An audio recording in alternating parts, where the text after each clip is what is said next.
बच्चों, एक बात मैं गारंटी के साथ कह सकती हूँ कि आप भी बाल धोते समय ये 7 गलतियां जरूर कर रहे होंगे। सबसे डराने वाली बात ये है कि आपको पता ही नहीं चलता, लेकिन यही छोटी छोटी गलतियां आपके बालों को अंदर से कमजोर कर देती हैं। फिर आप सोचते हो इतना अच्छा शैम्पू लगाया, तेल भी लगाया, फिर भी बाल टूट क्यों रहे हैं। हेयर वॉश के बाद बाल रूखे, उलझे हुए और बेजान क्यों लगते हैं। तो बच्चों, आज की वीडियो बहुत ध्यान से देखना, क्योंकि मैं आपको बताने वाली हूँ 7 ऐसी हेयर वॉश मिस्टेक्स और उनकी सही टेक्निक, जिन्हें अगर आपने आज से सुधार लिया तो सिर्फ 3 महीने में आपको अपने बालों में फर्क खुद महसूस होगा।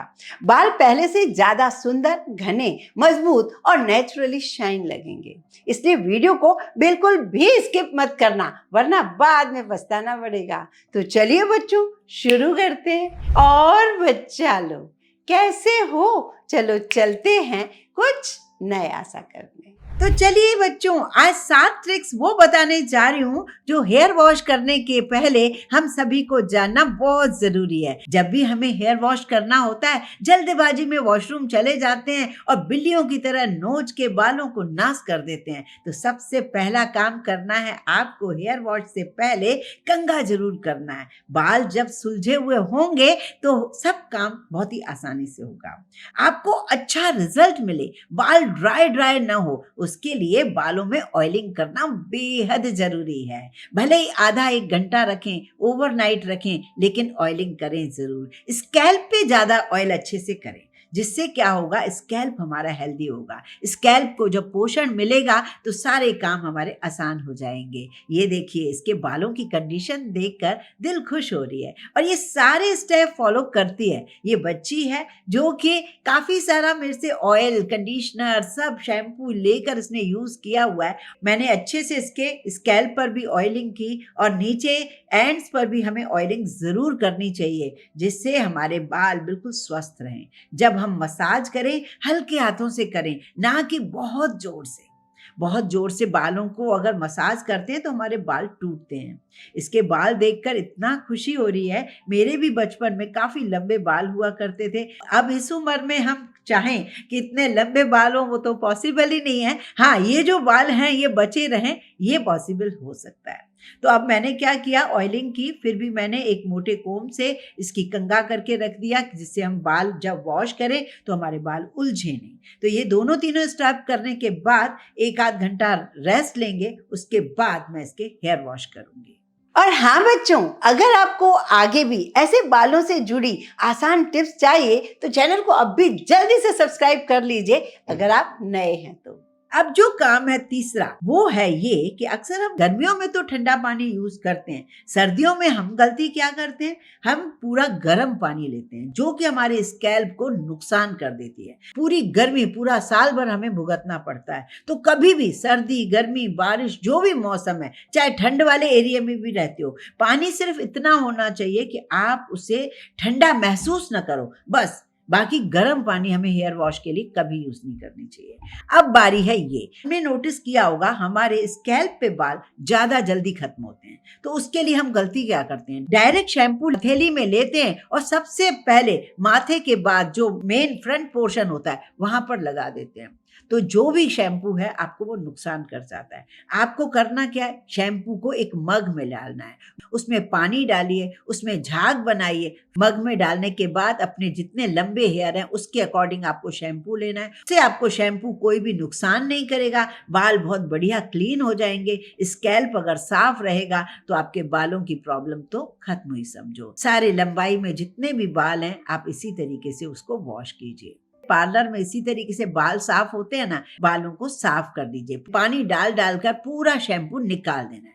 उसके बाद आपको कंडीशनर लेना है और रोज रोज कंडीशनर लगाने की जरूरत नहीं है। हफ्ते में अगर एक बार कंडीशनर लगाते भी हैं तो आपको करना क्या है, कंडीशनर लेके उसके बालों में लगाना है, ना कि उसकी स्कैल्प पर। ये बात बहुत लोगों को पता नहीं होती है। बहुत लोगों को मैंने देखा है कि कंडीशनर को भी शैम्पू की तरह ही यूज करते हैं। तो हमें ऐसा नहीं करना है, क्योंकि कंडीशनर सिर्फ हमें बालों में ही शाइन देता है, थोड़ा फ्रिजीनेस को खत्म करता है, सॉफ्ट एंड सिल्की बनाता है। एक खास जरूरी बात, जब भी आप कंडीशनर बालों में लगाते हो उसको तुरंत पानी मत डालिए। 3 से 4 मिनट आप वेट कीजिए। अगर ऐसे वेट नहीं किया जाता तो आप तब तक नहा लीजिए। उसके बाद जब आप अपने हाथों को बालों में लगाएंगे तो आपको महसूस होगा कि हम कितनी बड़ी गलती करते थे, क्योंकि हाथ लगाते ही आपको बाल अपने सॉफ्ट और मुलायम दिखेंगे। इसका मतलब अब वो कंडीशनर ने काम कर लिया है। अब आप सादे पानी से उन्हें धो लीजिए। तो ये छोटी छोटी गलतियां हम कर देते हैं।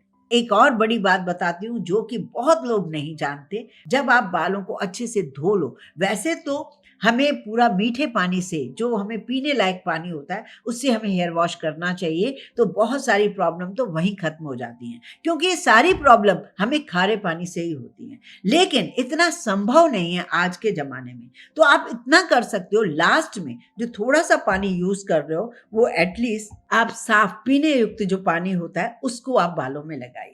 उसके बाद दूसरा पानी मत लगाइए। अब बालों में टॉवेल लगाइए, उसे थोड़ी देर के लिए अपने आप ही उसका पानी पूरा निकलने दीजिए और उसे थोड़ा सूखने दीजिए। ये छोटे छोटे ट्रिक्स हमें अगर जान लिए ना तो बस मजा ही आ जाता है। ये देखिए, जितनी वो बच्ची की लंबाई है, उसकी मतलब बहुत पतली दुबली छोटी सी बच्ची है, लेकिन बाल देखिए। और जब वो बड़ी होगी ना, उसके बालों की बहुत बढ़िया कंडीशन होगी। हम बचपन से यदि बच्चों के बालों का ख्याल रखें तो बाद में हमारी तरह ये परेशानियां नहीं आएंगी। तो मैं अभी से ही आपको कह देती हूँ, बच्चों को मसाज जरूर कीजिए। कोई प्रॉब्लम नहीं है ना, फिर भी आप ऑयलिंग उसकी जरूर कीजिए। अब सबसे बड़ी बात, उसको जब बाल 80% सूख जाएं उसके बाद ही आप कंघा करना शुरू करें। कंघा जब आप करेंगे तो हाथों में पकड़ पकड़ के धीरे धीरे, मैं इतने लंबे बालों को संभाल ही नहीं पा रही हूँ। और बालों को देखिए, क्वालिटी देखिए, कंडीशन देखिए, वही शैम्पू है, वही कंडीशनर है। वैसे तो मैं DIY आपको टाइम टू टाइम बहुत सारे बना के दिखाती हूँ, लेकिन आज जो हमने प्रोडक्ट आप लोग के लिए बनाए हैं, उन्हीं को प्रोडक्ट को यूज करके भी बताया है। सारे ऑयल हैं आपके पास, कंडीशनर हैं, शैम्पू हैं, जिसको हम क्लेंजर बोलते हैं। और उस टाइम टू टाइम आप हमारे वेबसाइट पर जाते हो, बहुत सारी गिफ्ट भी होती हैं साथ में। अभी आप लोग के लिए मैंने स्क्रब, मास्क, उपटन सब चीजें बनाई हैं, तो ये चीजें आप वेबसाइट पर ही चेक कर सकते हो। तो जरूर आइए, देखिए और इन 7 टिप्स को जरूर फॉलो कीजिए, जो आपके बालों की कंडीशन को अमेजिंग रिजल्ट देगा। और हाँ, अगर आपको ये हेयर वॉश के टिप्स छोटे छोटे हैं लेकिन काम के लगे हों तो वीडियो को लाइक जरूर कीजिए। इसे अपने फ्रेंड्स और फैमिली के साथ जरूर शेयर करें, ताकि वो भी अपने बालों को धोते समय ये गलतियां बिल्कुल ना करें। कमेंट करके ये जरूर बताना, बाल धोने के बाद आपके बाल ज्यादा रूखे होते हैं, उलझते हैं, टूटते हैं। मैं उसी हिसाब से उसकी प्रॉब्लम का सलूशन लेकर आऊंगी।